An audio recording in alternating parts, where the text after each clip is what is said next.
guys, I'm Amy Marashi and welcome to my YouTube channel. And today I'm going to talk about 5 tips that I wish I knew before I started writing my very first book. Okay, so you might be asking why am I doing this video? There's a lot of videos where they talk about tips about, when you're going to write your first book. Why watch this one? And that's a great question. And so okay, when I first started writing, I would look all over the internet. I would search YouTube, search pretty much everywhere I could look.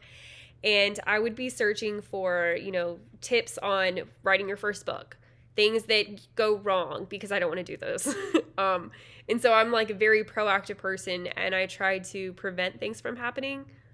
And so I found my own unique ways to mess things up. And so I'm going to talk about those in the video today. The very first thing I want to talk about, the very first tip, is write every single day. And so, yeah, it's fine if you take 1 or 2 days off, but for the most part, set yourself a routine that you're going to follow and that's going to be sustainable for long term. Because if you want to turn this into a career, you have to write. Because if you want to be a writer, you're going to have to write.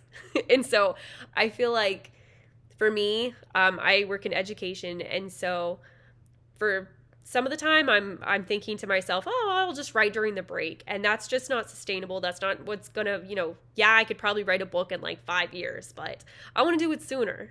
And so I think if you build time into your day, that's going to be more realistic and something that is actually going to happen in the long run. If you want to write a book, stop telling yourself I'm going to read 3 books and I'll be ready. Just if you feel like you have a book, if you have a story idea, go ahead and start writing it. And so don't put it off because you don't feel like you're ready. No one's going to be it's time. Right now it's time. And so I'm sure maybe that happens, but you know what I mean? Just let it happen. So I guess I always kind of internally battled with, I'm not ready to write a book yet. And yeah, I'm just here to say that that is not the case, but I'm writing one anyways. So if they don't like it, then they can read something else. Okay, tip is your first draft is just a first. So truth circle, I had very unrealistic expectations when I wrote my first book, and I kind of saw it like a college paper. And so I was like, okay, so the hard part is writing the book, and after that is going to be smooth sailing. It's just I'm going to do proofreading, editing, I'm going to, send it to KDP or however I'm going to publish it, and it'll be done. And that is totally not what the case is. That is totally not the case at all. I feel like I'm working so much harder now that I'm editing, and there's so much second guessing, and there's just so much that goes into editing that I had no idea about. I thought it was going to happen a lot faster. I was like, okay, wrote the book. Within a couple weeks, it'll be published. And that's just not what happens, or at least it wasn't for me. So I feel like I've gone through I've read my book so many times, hundreds and hundreds of times, maybe not hundreds, but at least 100 times.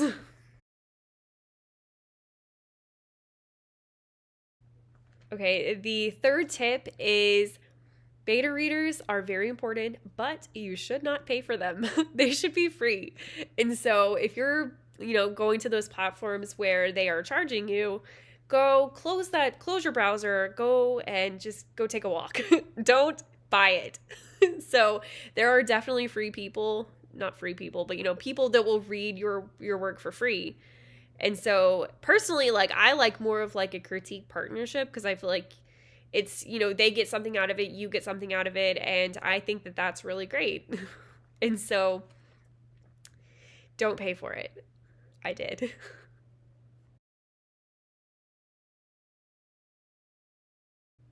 Okay, tip number 4, don't wait until your first draft is super polished and everything is perfect before you start looking for an editor.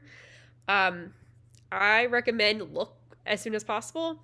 Start looking earlier. For example, the editor that I'm going with is booked up to 8 months ahead of time. So I have to wait 8 months before she can get to my paper, to my book. Had I had known that before, I probably would have reached out to her a lot sooner and just have gotten that ball rolling a lot sooner. Yeah, I have a lot of waiting to do. Definitely do sample edits, ask for sample edits. They might charge you for it, but I feel like in the long run, if you are paying hundreds of dollars to work with an editor that sucks or that is low quality or someone that you just don't jive with, that's probably, paying $20 is going to be a lot better than paying like, hundreds of dollars for something that is just not something that is going to be useful for you. And so there's a huge difference between spending, $20, $25 and spending hundreds of dollars. And so if at all possible, definitely do a sample edit first. Tip number 6. This is the bonus tip, and it's going to save you money. So tip number 6 is do not get your manuscript printed from like Office Depot or Staples. I don't care if you're using the lowest quality paper they have and it's super cheap. It's not cheap enough. So if you get a proof copy at KDP, it is, for me, it cost about $7, including shipping. I got it within 2 days. And so I just feel like that's, yeah, you have to wait 2 days. So hold your horses, but you can save yourself money. So it's okay. So $7. So you can actually print off like almost 3 whole books, like, print them off 3 times for the price of that one Office Depot manuscript that you had printed. So definitely do that instead.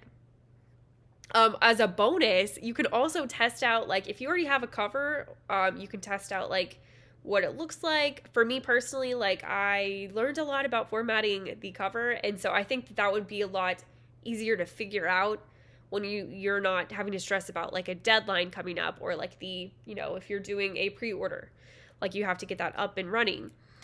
And so I learned a lot.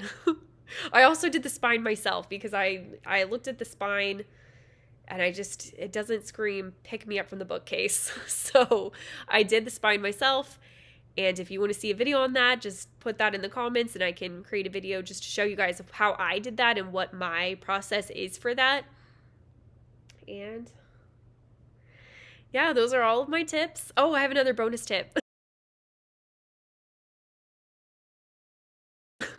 Okay, bonus tip number 2. When I'm going to edit my work, I can sometimes brush past the words "the" and just words that are super important, but if they're missing, when I'm visually looking at it, my eyes just scan past it and I don't notice it.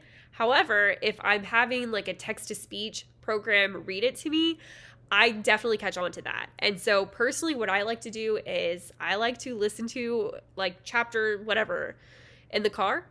So like on my way to work, my commute is about, depending on traffic, it's anywhere from 30 minutes to 50 minutes. So I like to like listen to some of the chapters in the car, and that's a way that I can kind of like work without having to be on a computer. So what I try to do is like, I'll be like, okay, I'm going to listen to chapter 1 on my way to work. And so I'll just kind of like listen in and I'll be like, okay, is there any errors? And so I know this is probably not super safe, but I also have a paper and pen, like a notebook beside me. So whenever I hit like a red light, I scribble like any kind of note that I have. So like if I know it's like, it's this scene and it's this word and this guy saying it, I can make a quick note and then I can look at that later. Or you could also just record yourself talking and, do that too. Okay, so I hope you guys enjoyed this video. Again, if there's anything else you want to see, feel free to put that in the comments. If you liked this video, maybe hit like and subscribe, and I'll see you guys soon. Bye.